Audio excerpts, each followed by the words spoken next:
சில கனிகளையும் கொலைகளையும் சாப்பிட்டு இதே அந்த வாழ்க்கையில அப்படியே போயிட்டே இருக்கும்.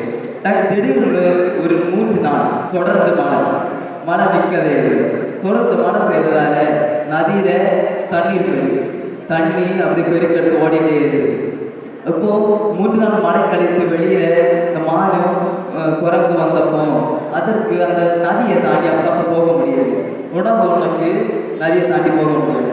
அப்போ இந்த குரங்கு மானும் பார்த்தது, இங்க நம்மளுக்கு ஒன்றும் உணவு இல்லை, நீ அப்பாட்ட போனதான் முடியும். நம்ம யானை நண்பர்கிட்ட போய் நம்ம உதவி கேட்போம் சொல்லி யானை கிட்ட போச்சு. யானை அங்கே மரத்தை சாப்பிட்டுட்டு இருந்து அப்போ சாப்பிட்டுட்டு இருந்தப்போ குரங்கு மானு போய் கேட்டது, நண்பா எனக்கு நீ உணவு தருவியான்னு கேட்டது. அதுக்கு யானை சொல்லிச்சு, உனக்கு தர மாட்டேன், இதெல்லாம் எனக்கு தேவையானது, இது உனக்கு இதுல நான் தரவே மாட்டேன்னு சொல்லிச்சு. நீங்க வழக்கமா சாப்பிட்ற இடத்துல போய் சாப்பிட்றேன்னு சொல்லிச்சு. இதை அடுத்து இன்னும் அந்த மானு குரங்கு கேட்டது, நண்பா எனக்கு நீ சாப்பிடுற மரத்தை ஒரு படகு மாதிரி உள்ளாக்கி தருவியா, நான் அந்த அப்போ நதியில போய் சாப்பிட்டுட்டு வரான்னு சொல்லிச்சு.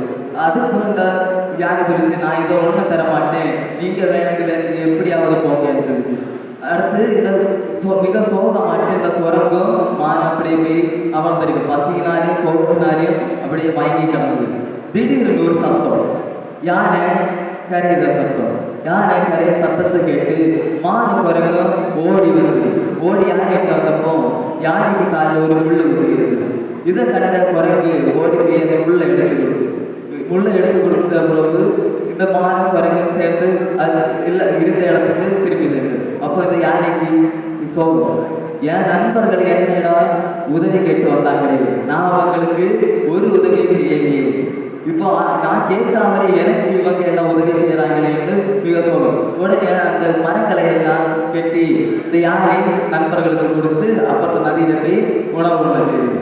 இதே போலதான் நம்முடைய வாழ்விலும் நம்மிடம் இருப்பதை பிறருக்கு கொடுப்பதில்லை. உதவியை யார் கேட்டாலும் செய்வதில்லை. செய்கிறதுண்டா? இல்லை.